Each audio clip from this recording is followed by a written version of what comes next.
I still remember the first day I saw her, Elena.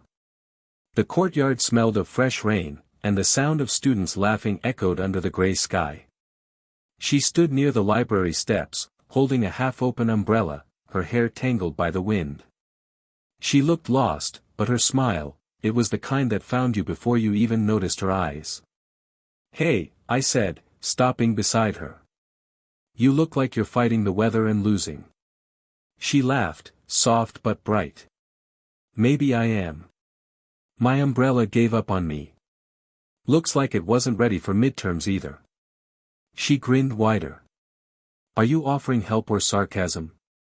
"Both," I said, taking the umbrella from her hand.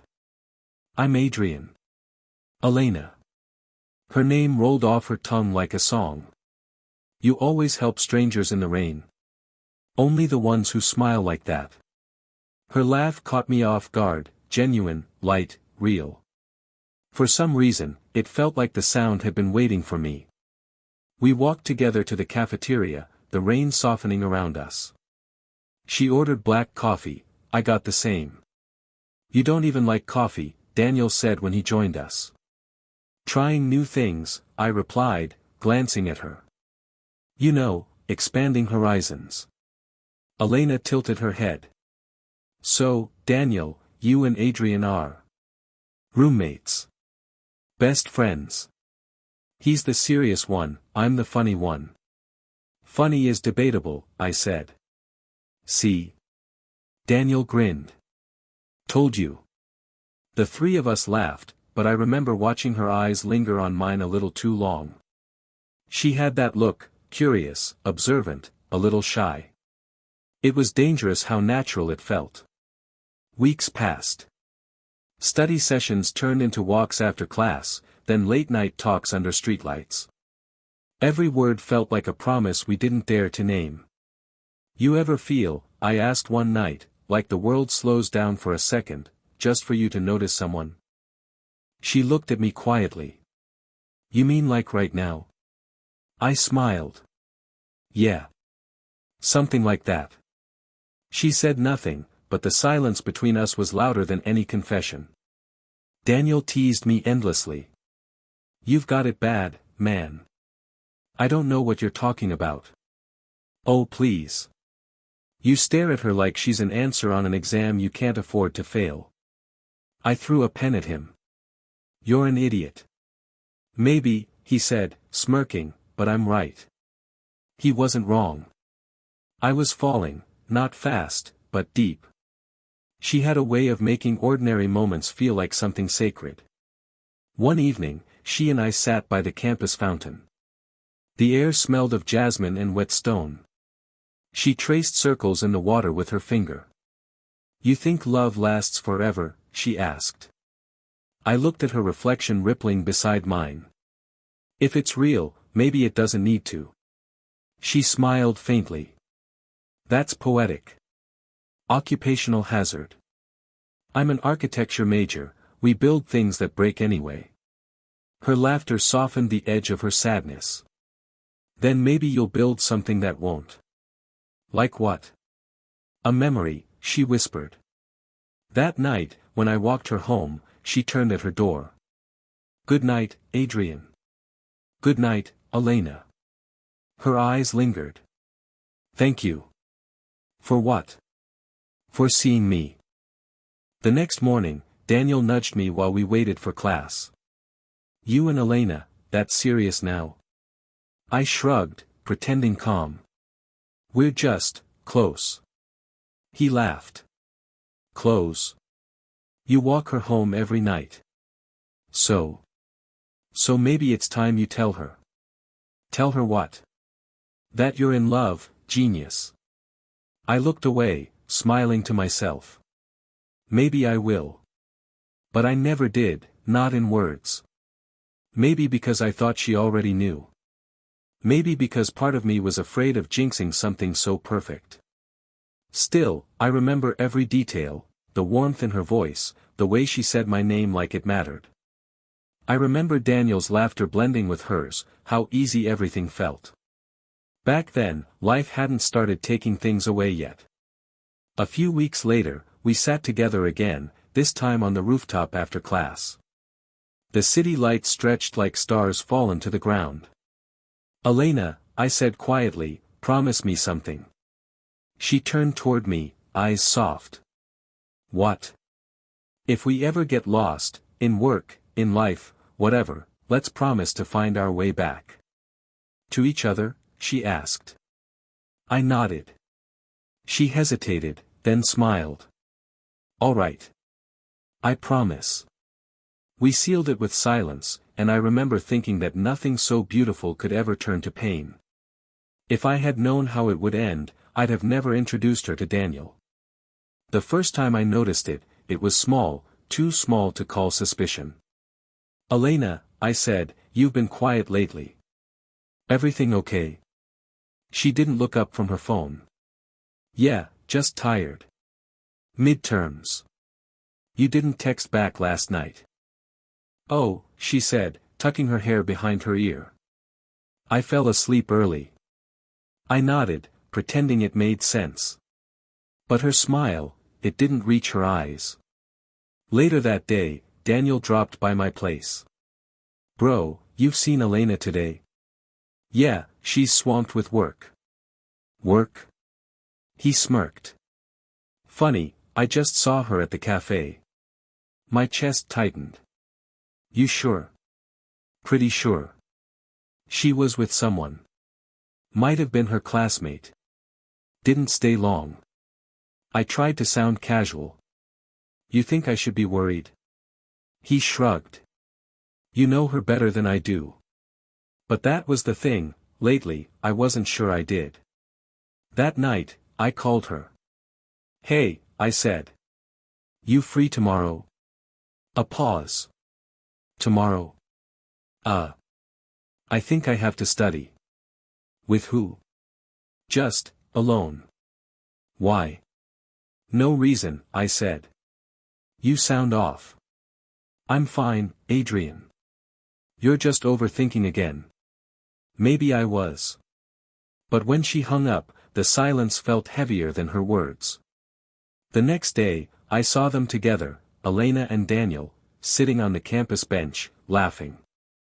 My steps froze halfway across the courtyard. When she noticed me, her laughter faded. Daniel turned too, his expression unreadable. "Hey," I said, forcing a smile.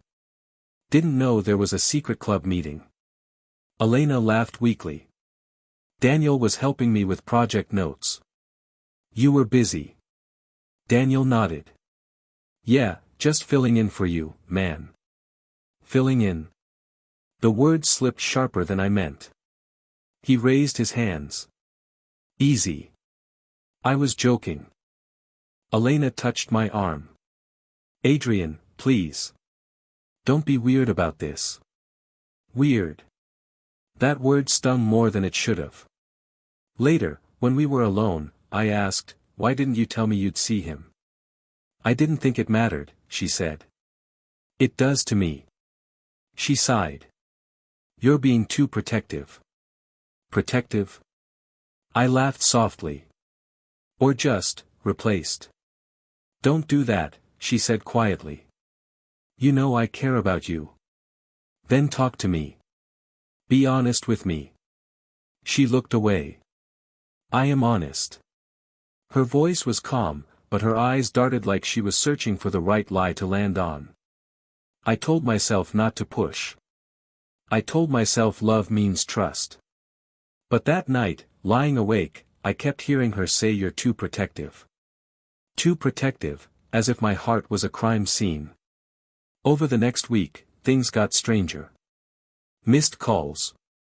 Half-read messages. "Sorry, fell asleep. Didn't see your text. Was with classmates."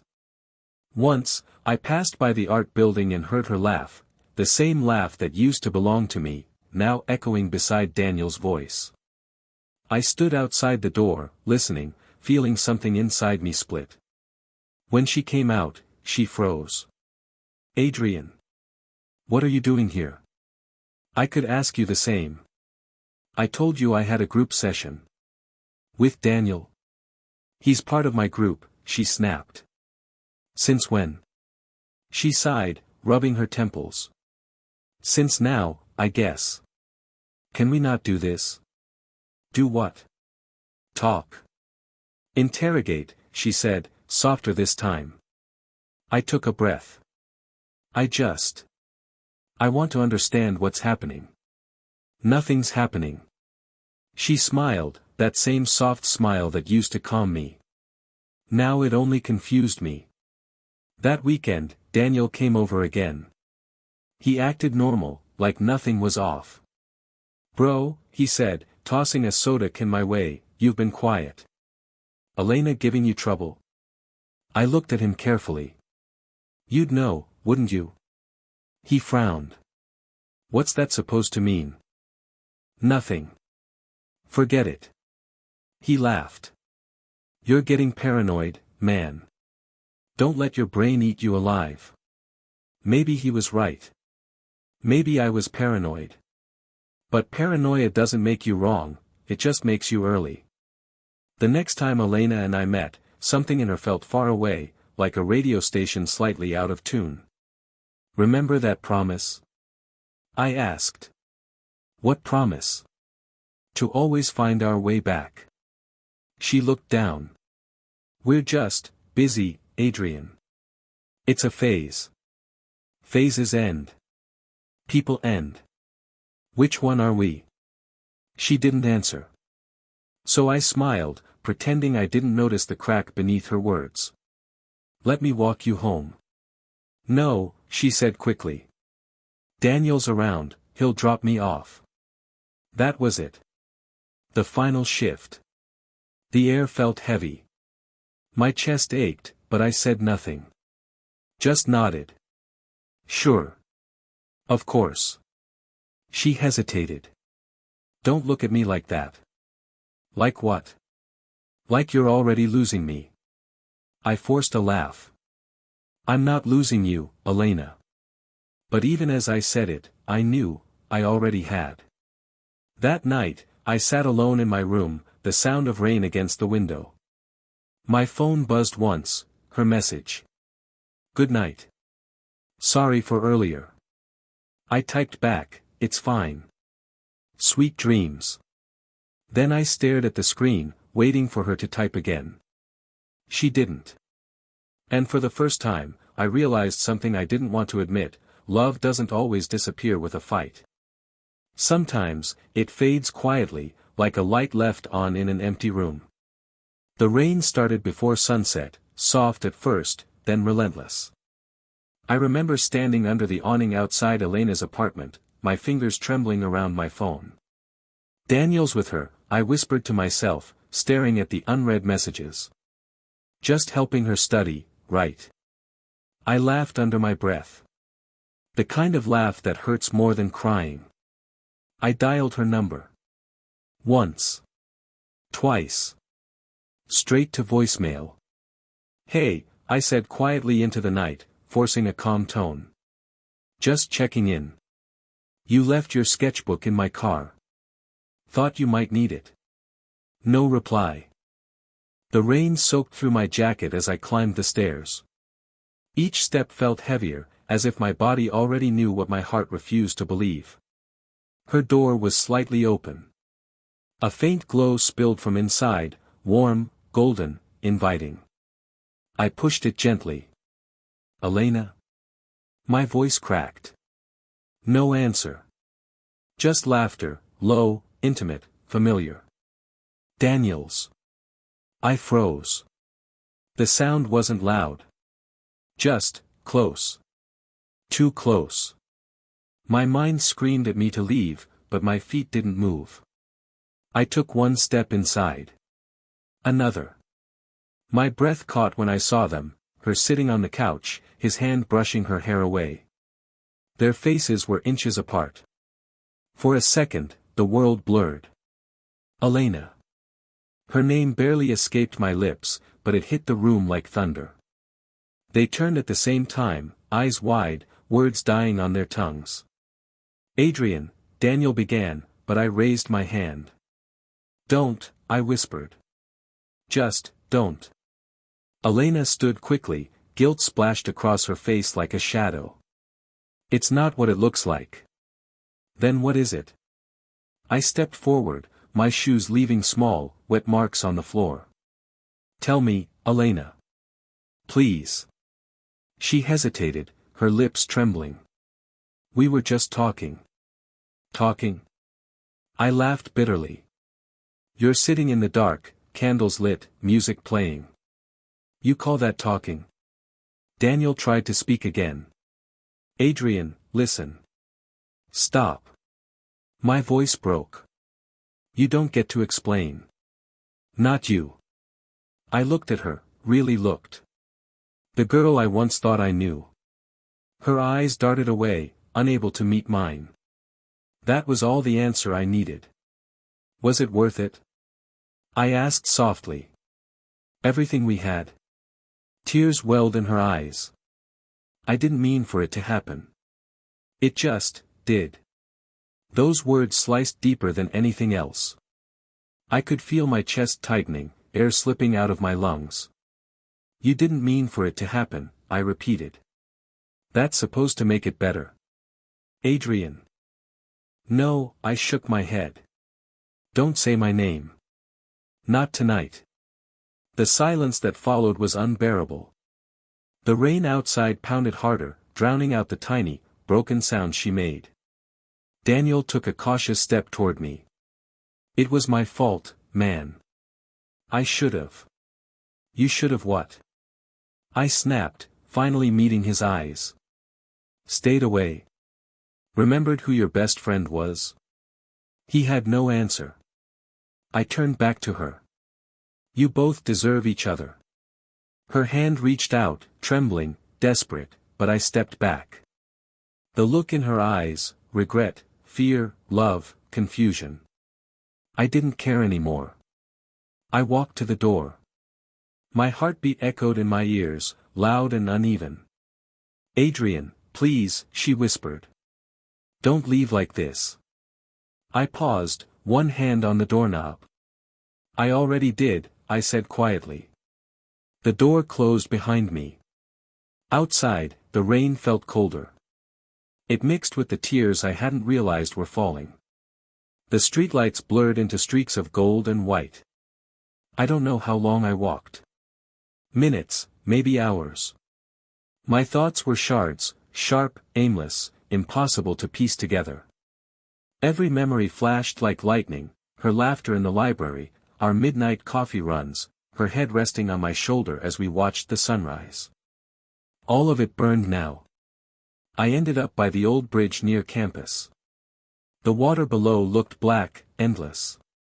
My reflection stared back at me, hollow-eyed, unfamiliar. My hands shook. My vision blurred. I didn't know if I was breathing or dying. I leaned against the railing, gripping the cold metal until my knuckles ached. She loved him, I whispered to the night. Or maybe she never loved me at all. The words hurt less when I said them out loud.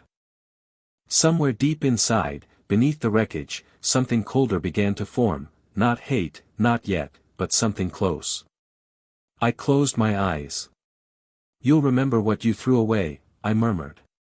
Both of you will. When I finally walked home, the storm had eased, but the silence inside me was worse. No shouting. No breaking things. Just emptiness. I placed her sketchbook on my desk, the one I'd used as an excuse to call her earlier. The pages were filled with drawings of us, laughing, holding hands, chasing sunsets. I turned to the last page. A half-finished sketch of my face. I tore it out slowly, folded it once, and let it fall into the trash. That night, sleep never came. Only the echo of her voice, the image of them together, and the hollow rhythm of my own breathing. It was the night everything shattered. And for the first time in my life, I didn't want to fix it. I stopped checking the calendar after the first week. Days blurred together, coffee gone cold, curtains always drawn, my phone face down on the desk. Get up, I told myself more than once. Just, get up. But I didn't. Every sound reminded me of her. The hum of rain against the window, the song she used to hum while cooking, even the stupid ringtone she'd set for me. They followed me like ghosts that refused to leave. When Daniel's name flashed across my phone, I stared at it until the screen dimmed again. Coward, I muttered. I wasn't sure if I meant him or myself. The world outside kept moving. Mine didn't. I stopped going to work. The texts came first, "You okay, man?" Then calls. Then silence. Nights were worse. The ceiling felt closer every time I blinked. My body existed, but I didn't feel alive inside it.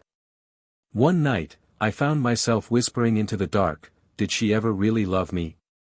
No one answered. The next morning, a knock echoed through the apartment. Sharp, impatient. "Adrian. You've been in there for days." Mrs. Patel's voice cut through the haze. I hesitated before opening the door. She stood there, tiny, gray-haired, wrapped in a floral shawl that smelled faintly of jasmine. Her brows knitted in concern. "You look terrible." "Thanks," I mumbled, running a hand through my hair. "Don't thank me, idiot boy," she snapped softly. "Come, sit. You'll faint before you finish sulking." I almost smiled. Almost. She stepped inside like she owned the place, looked around at the mess, empty mugs, unwashed clothes, notes crumpled on the floor. "So this is heartbreak," she said quietly. "Something like that." She eyed me for a moment, then pointed to the couch. "Sit." I obeyed. "Tell me," she said, settling into the chair across from me. "What's making you rot in this cave?" "It's complicated. Everything is complicated when you're young." I sighed. She left. Or I left. I don't even know anymore. Ah. Mrs. Patel nodded slowly. "Love. Betrayal," I corrected. She tilted her head. "Same thing sometimes." I stared at the floor. I trusted them both. My best friend. The girl my throat tightened. I can't forget it. It plays over and over. Every night. Then stop replaying it. I looked up. "You think it's that easy?" She smiled sadly. "No. But nothing worth healing ever is." Silence stretched between us. Only the sound of rain filled the room again. I rubbed my eyes. I can't even bring myself to hate them. I just feel empty. "That emptiness," she said softly, "is what's left when pain burns too long. You think you're weak because you can't move past it. But maybe," she paused, meeting my eyes, "you're simply tired of carrying something that heavy." Her words hit deeper than I expected. "Sometimes," she continued, "forgetting isn't weakness. It's freedom." I let out a shaky breath. Freedom. The word sounded foreign in my mouth. I don't even know what that feels like anymore. "You will," she said. "But only when you choose it." I sank back into the couch. "What if I don't want to?" She leaned forward. "Then you'll stay here, surrounded by ghosts that don't care whether you live or die." That silence again. Only heavier this time. "I don't even know who I am without the pain," I admitted. She smiled gently. "Then start there. Clean the kitchen. Shave. Eat. Pain will follow, but so will light. You'll see." After she left, the apartment felt different, still quiet, but not as suffocating. Her words lingered in the air, stubborn and soft, "Forgetting isn't weakness. It's freedom." I stared at the rain-streaked window. I wanted revenge once. I wanted her to regret choosing him. But now I just wanted peace. I picked up my phone. My reflection glared back from the black screen, tired eyes, unshaven face, a stranger staring at me. No new messages. No missed calls. Just silence. And for the first time, silence didn't feel cruel. It felt honest. I walked to the kitchen and turned on the light. The sudden brightness hurt my eyes. I started washing the dishes, one by one, until the sink cleared. When I looked up, the window reflected me again, same eyes, same face, but something faintly alive behind them. I whispered, "I'll forget you." Not as a threat. Not as a curse. Just a quiet promise to myself. Outside, the rain softened. Somewhere, a car passed, music faintly spilling from its open window, the same song she once loved. I didn't flinch this time. I let it play. For the first time since that night, I didn't feel the urge to drown in it. Maybe forgetting really wasn't weakness. Maybe it was the first step toward freedom. It's strange how silence can heal. For months, I let it do its work. No messages, no photos, no memories allowed to linger too long. Just me, my sketchbook, and a desk lamp that hummed softly in the night. Every stroke of my pencil felt like pulling something out of me, grief, anger, exhaustion, and laying it down where it couldn't hurt anymore. I started drawing faces I didn't know. People with eyes that looked like mine after the storm. One evening, Liam from my office stopped by my desk. He leaned over, hands in his pockets. "You've been sketching again," he said. "Trying to," I replied, shading a line that wasn't straight. He whistled low. "That's intense." "Who's she?" I froze for a second. "No one. Just someone I used to know." He didn't push. "You ever think about putting this stuff in a show?" I laughed quietly. "Yeah, sure. Right next to Picasso." "I'm serious," he said. "Nora from the gallery downtown. She's looking for new artists. I could introduce you." I looked up at him. "Why would you do that?" He shrugged. "You're good. And you look like you need something to believe in again." That line stuck with me. Something to believe in again. So I said yes. A week later, I found myself standing in a bright gallery that smelled faintly of paint and lemon polish. White walls. High ceilings. Too clean for someone like me. Then she appeared, Nora. A woman in her 30s, sharp eyes softened by warmth. "You're Adrian." "That's me," I said, shaking her hand. "Liam's told me about your work. Should I be worried?" She smiled. "No. Just curious. Show me what you've got." I opened my sketchbook, palms sweating a little. Page after page, portraits, hands reaching out, broken glass, faces fading into shadows. She didn't speak for a while. Just flipped through, her eyes tracing every line like they were reading something only she could see. Finally, she said, "There's pain here. But there's also clarity." I didn't plan it, I admitted. I just needed to survive. "That's exactly why it works," she said. "People feel truth when they see it." Her words caught me off guard. For the first time in months, I felt something lighter than sorrow. "Would you consider exhibiting?" she asked. I blinked. "You're serious?" "Completely. You have a voice. Let people hear it." That night, I couldn't sleep. The idea of people looking at my pain, framed and hung under bright lights, it terrified me. But it also made me feel alive. I told Liam about it the next morning. He grinned. "See? Told you. You needed a reason to show up again." "I don't know if I'm ready," I said. "Then get ready. Because hiding won't save you." He was right. For the next few weeks, I poured everything into my art. Every sleepless night, every why that never got answered, every silent scream I swallowed, I painted it. Not for her. Not for them. For me. Nora visited often. She'd stand behind me, watching quietly. Sometimes she'd say things like, "This one feels like forgiveness," or, that line, "It's hope disguised as pain." I'd laugh. "You give my chaos too much meaning." "Maybe," she'd reply, "but that's what art is." When the exhibition finally opened, I stood in a corner, watching strangers stare at pieces of my past. One woman wiped her eyes.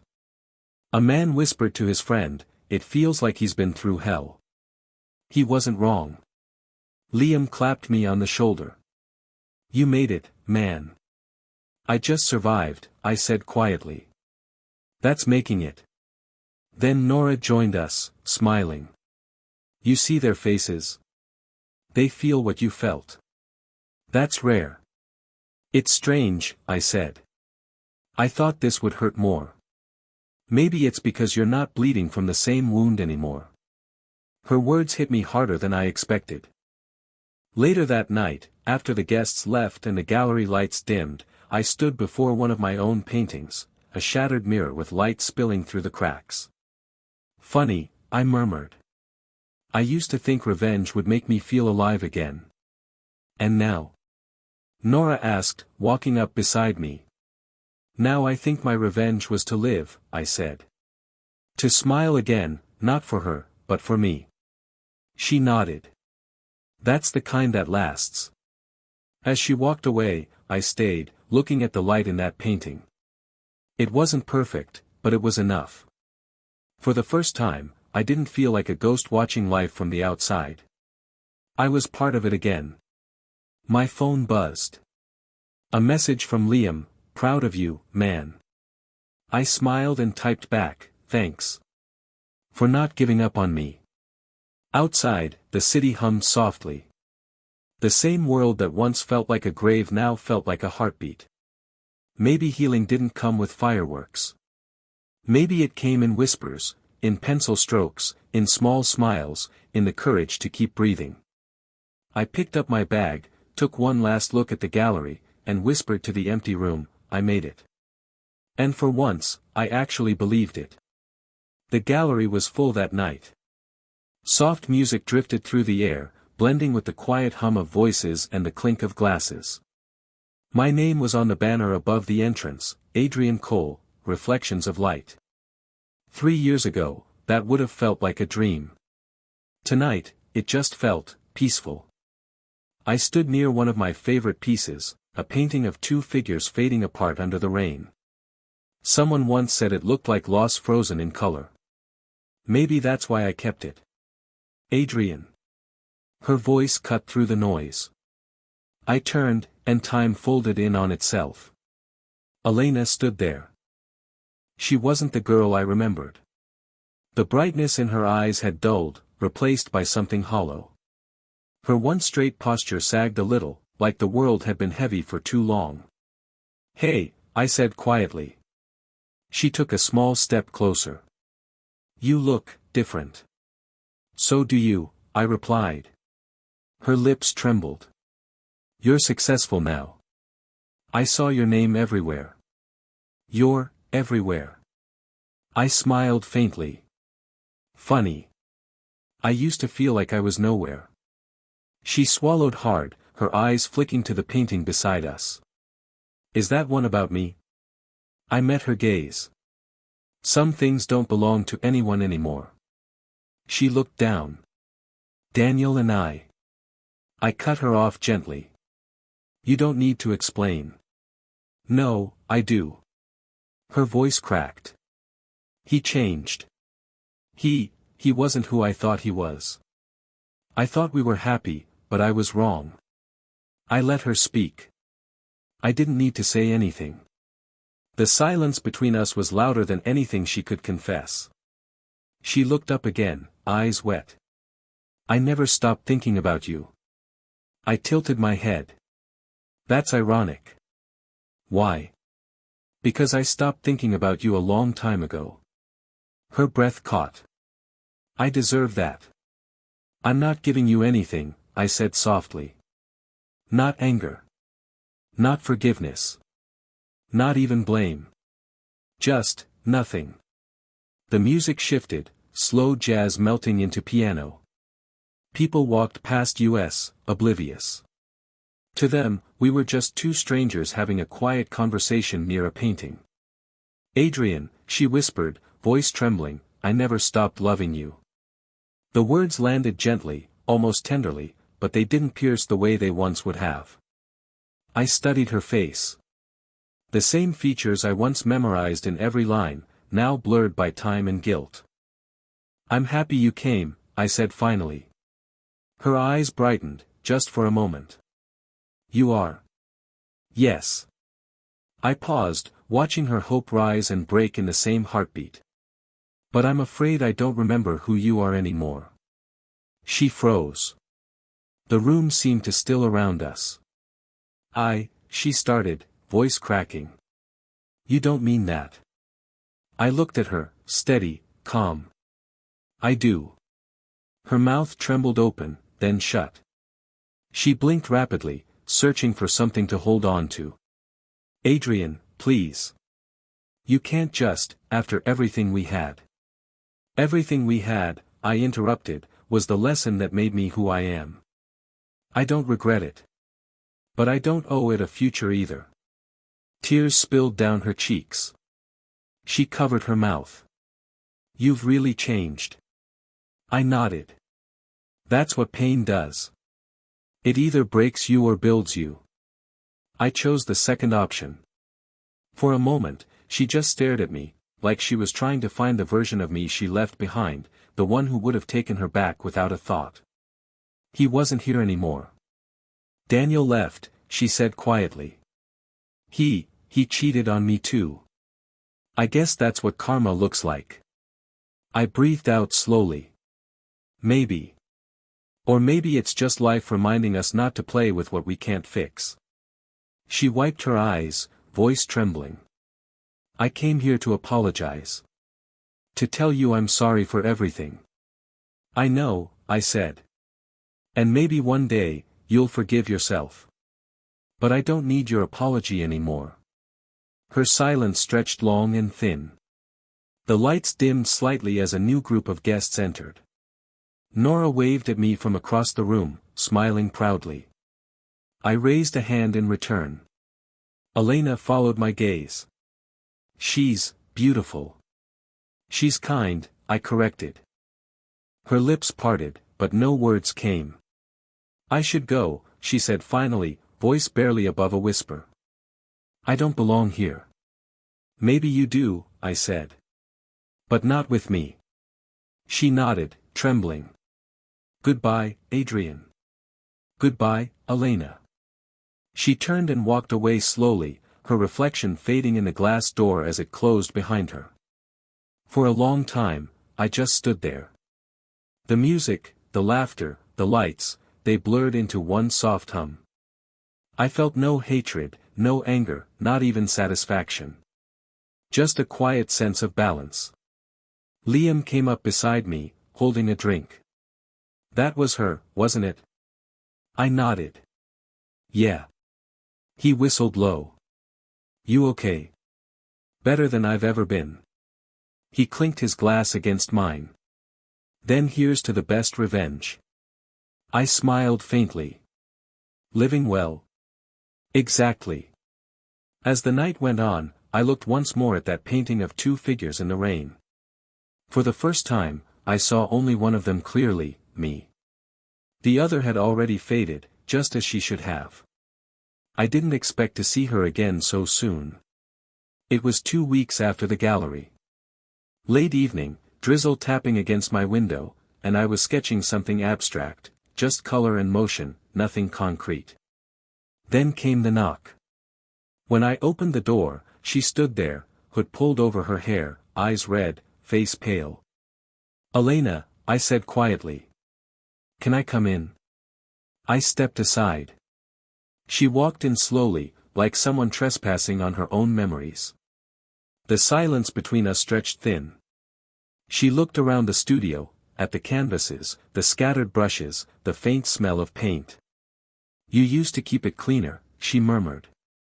I used to care more about appearances, I said. Sit down. She hesitated, then sank into the chair across from me. Her hands shook slightly as she held them together. "I don't even know where to start," she whispered. "Start anywhere," I said. "It won't change anything, but you might feel lighter." Her eyes flicked up to mine. "You're still the same." "No," I said. "You just don't recognize what's changed." She took a long breath. "Daniel cheated on me. With someone from his office. For almost a year." I didn't react. I'd already guessed. "He told me it was my fault," she continued, voice cracking. "That I pushed him away, that I made him lonely." I believed him. For a while. I stayed silent. Her gaze darted to the floor. "When I found out, I begged him to stay. I begged. The same way you once begged me." My throat tightened. "Did he?" "No," her laugh was brittle. "He said I was exhausting." The irony stung, but not the way it used to. It was like watching lightning from behind glass, distant, silent, beautiful in its cruelty. "I deserved it," she said suddenly. "No one deserves betrayal," I said. "But sometimes, we earn our lessons." Her eyes filled with tears. "I know. Every night I replay that moment. You standing there, holding that letter. And me, walking away like it meant nothing." I didn't answer. "I kept thinking," she said, voice trembling, "if I could go back, I'd open it. I'd stay. Maybe everything would be different." I leaned back, watching her crumble piece by piece. "Elena," I said quietly, "the past doesn't bargain. It collects." She covered her face with her hands. "You have no idea how much I hate myself for what I did." "I think you've punished yourself enough," I said. "But don't confuse guilt with love." She looked up sharply. "Then what am I supposed to do with all this regret?" "Carry it," I said. "Until it gets lighter." She stared at me for a long time. Then she reached into her bag and pulled something out. A letter. Folded, worn, edges frayed. "I found it," she whispered. "The letter you gave me that night. I never opened it. I kept it all these years." I stared at it. That letter had been everything once, every apology, every plea, every broken word I couldn't say aloud. "I wanted to return it," she said softly. "So it wouldn't haunt me anymore." I took it from her hand. The paper felt brittle, almost foreign. "You didn't read it?" I asked. She shook her head. "I couldn't. I was scared of what it might say."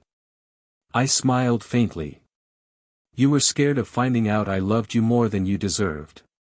Tears slipped down her cheeks.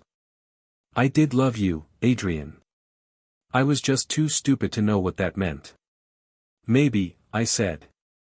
"But that's not my problem anymore." Her voice broke. "Do you hate me?" "I didn't hate you anymore," I said quietly. "I just didn't feel anything at all." The words left my mouth steady, final. She flinched, but didn't argue.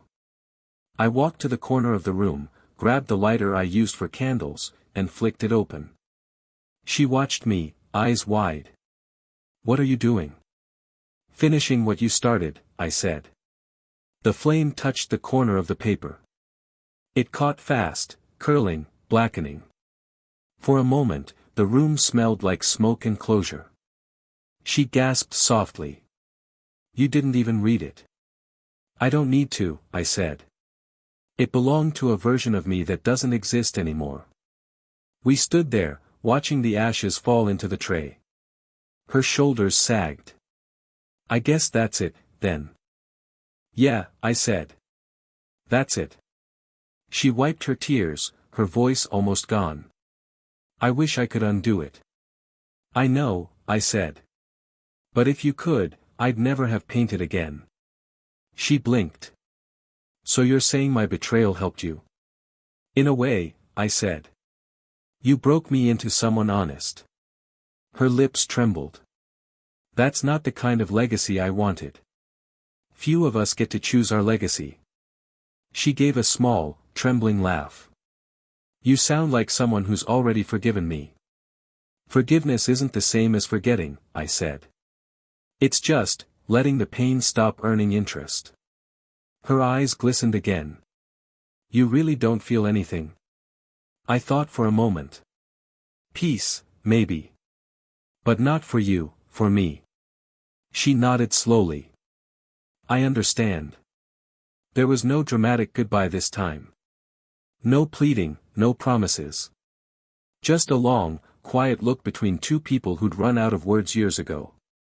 She stood, straightened her coat, and walked toward the door. Goodbye, Adrian, she said softly. Goodbye, Elena. The door clicked shut. The smell of burnt paper lingered, faint and warm. I looked at the ashes, then at my reflection in the dark window. For the first time, the silence didn't hurt. It healed. The gallery was almost empty when I walked through it that evening. My latest exhibition, Echoes of What Remained, had closed an hour ago, but I stayed behind to clean up, to breathe in the silence that always followed creation. Nora leaned against the wall, watching me pack a few sketches. You know, she said, you could let the crew handle that. I could, I said, smiling faintly, but then I'd have nothing to do with my hands. She tilted her head. You still think too much. Occupational hazard, I said. We shared a small laugh, the kind that came easy now. She crossed her arms. You never told me what that last piece means, the one with the sea and the falling paper. It's not meant to mean anything, I said. It's what happens after meaning fades. She studied me for a moment. You sound, at peace. I think I am. Her smile softened. Then I'll leave you to it. Don't stay too late, all right? I'll try, I said, though we both knew I wouldn't. When she left, the world grew still again. The echo of her heels faded down the corridor until only the hum of the lights remained. I stood in front of the sea painting, the one she'd asked about, and stared. The strokes were deliberate, calm, almost weightless. No chaos. No shadows. Just light brushing the edges of the horizon. I whispered to myself, she taught me how to break. Life taught me how to heal. The words felt final, like the closing of a book. Outside, the night air was cool, the kind that smelled faintly of salt and rain. I walked to the shore, my quiet place since everything fell apart years ago. The ocean had become my confidant, its rhythm steady, its indifference comforting. Waves curled and broke softly against the sand as I sat down, sketchbook resting on my knees. Liam's voice echoed in my memory, you ever think you'll forgive her completely? I'd laughed then. I don't think forgiveness is a destination. It's more like, low tide. It comes and goes, but it doesn't drown you anymore. Tonight, the tide was low. I opened my sketchbook to a single page, one I'd kept hidden for years. It wasn't of her face, not really. Just a pair of hands, hers, reaching for something just out of frame. I'd drawn it the night after she left. Funny, I murmured, how the things that once defined us eventually fade into symbols. The sea breeze lifted the edge of the paper, almost urging me forward. I heard Nora's voice again in my mind, teasing, you're sentimental, Adrian. Maybe I was. Maybe letting go didn't mean forgetting. Maybe it meant remembering without hurting. All right, I said softly, to the sea, to myself. You can have it now. I tore the page from the sketchbook. The rip was clean, final. For a moment, I hesitated, years of attachment tightening like a knot in my chest. Then I stood, walked to the water's edge, and let the sketch slip from my fingers. It drifted, caught by the current, then sank slowly beneath the surface. That was it. No grand gesture. No tears. Just silence, and the soft sound of waves accepting what I'd finally released. Behind me, a voice startled me. Beautiful night, isn't it? I turned. Liam stood a few feet away, hands in his pockets, eyes curious. You followed me, I said. Not really, he said. Nora told me where you'd be. She said you might need company. I smiled faintly. She worries too much. He walked beside me, looking out at the water. You finally let it go? Yeah. Feels weird, doesn't it? Like losing weight I didn't know I was carrying. He chuckled. That's healing, my friend. Maybe, I said. Or maybe it's just acceptance. He glanced at me. And her? You think she'll ever find peace? I hope she does, I said quietly. I once wanted her to regret losing me. Now, I just hope she finds herself. He nodded slowly. And you? I already have. The words came out naturally, like they'd been waiting for years to be spoken. We stood there in silence, watching the moon rise over the sea. The water shimmered, silver and endless. Liam finally said, you know, your story, it's got a kind of poetry to it. Pain turning into art, loss turning into freedom. Maybe that's what life is, I said. A series of endings disguised as beginnings. He smiled. You should write that down. I already did, I said, nodding toward the waves. The sea took it. He laughed softly. Then I guess that's your final exhibition. Maybe, I said. Or maybe it's just the first one that doesn't hurt. The breeze picked up again, cool and gentle. The sound of the waves blended with the faint rhythm of my heartbeat. For a long time, neither of us spoke. There was nothing left to say. I looked at the horizon one last time and whispered, goodbye. Not to her. Not to the pain. Just to the version of myself that once lived there. Then I turned away from the sea and started walking back, step by step, lighter than I'd ever felt. Behind me, the tide rolled in, quiet, patient, eternal.